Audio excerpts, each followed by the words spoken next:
Assalamualaikum warahmatullahi wabarakatuh. Perkenalkan, nama saya Ika Noviantari, peserta Latsar CPNS Angkatan 10 tahun 2020.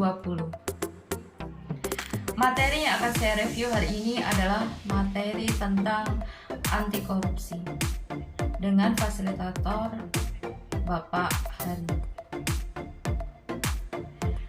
Praktek korupsi, kolusi, dan nepotisme atau lebih dikenal dengan istilah KKN akan mempunyai dampak negatif pada bidang politik dan ekonomi. Salah satunya adalah korupsi. Korupsi adalah tindakan pejabat publik atau pihak lain yang menyalahgunakan kepercayaan publik untuk mendapatkan keuntungan sepihak. Sedangkan anti korupsi adalah sikap dan perilaku untuk tidak mendukung adanya upaya untuk merugikan keuangan negara. Korupsi dapat terjadi jika ada corruption, discretionary, monopoly, dan minus accountability. Motif korupsi ada dua, yaitu motif terselubung dan motif ganda. Motif terselubung artinya kelihatan bermotif politik tetapi sesungguhnya bermotif mendapatkan uang semata. Sedangkan motif ganda adalah kelihatan hanya bermotif uang tapi mempunyai motif lain seperti kepentingan politik.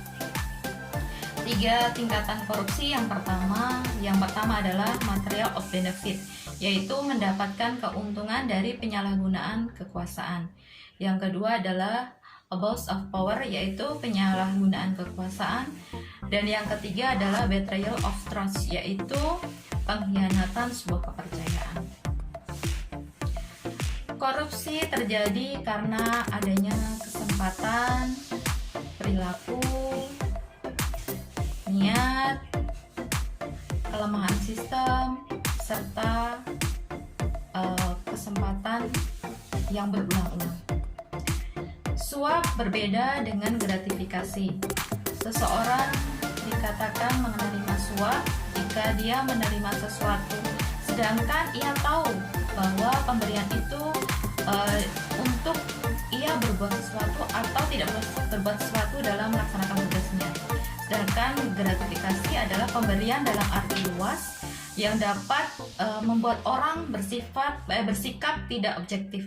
Saat ini korupsi di Indonesia ini sangat marak. Korupsi di Indonesia tidak akan bisa hilang karena beberapa hal, yaitu yang pertama, korupsi sudah menjadi budaya, sudah menjadi akar. Yang kedua, tidak ada hukuman yang membuat jera. Yang ketiga, kurangnya sistem yang baik sehingga ada kesempatan untuk melakukan korupsi. Yang keempat adalah belum adanya keseriusan dari pemerintah untuk mengatasi korupsi. Makna dari materi anti korupsi yang telah diberikan yaitu melawan korupsi harus dimulai dari hal kecil dan dari diri kita sendiri. Dengan menjadi PNS yang anti korupsi, maka kita akan menjalankan tugas kita sebagai pelayan publik masyarakat dengan baik. Yang saya lakukan untuk mengimplementasikan materi anti korupsi ini sebagai dosen atau pengajar adalah yang pertama, tidak korupsi waktu. Sebisa mungkin kita tepat waktu dalam mengajar, karena jika kita sering terlambat dalam masuk kelas, hal ini akan diikuti oleh mahasiswa kita. Kita akan menjadi contoh yang buruk bagi mereka. Yang kedua adalah tidak memberikan nilai ke mahasiswa berdasarkan tindakan yang koruptif, seperti memberi nilai yang bagus hanya karena mahasiswa memberikan hadiah. Kita harus memberikan nilai kepada mahasiswa sesuai dengan kemampuannya. Mungkin ini yang bisa saya sampaikan terkait materi anti korupsi. Terima kasih. Wassalamualaikum.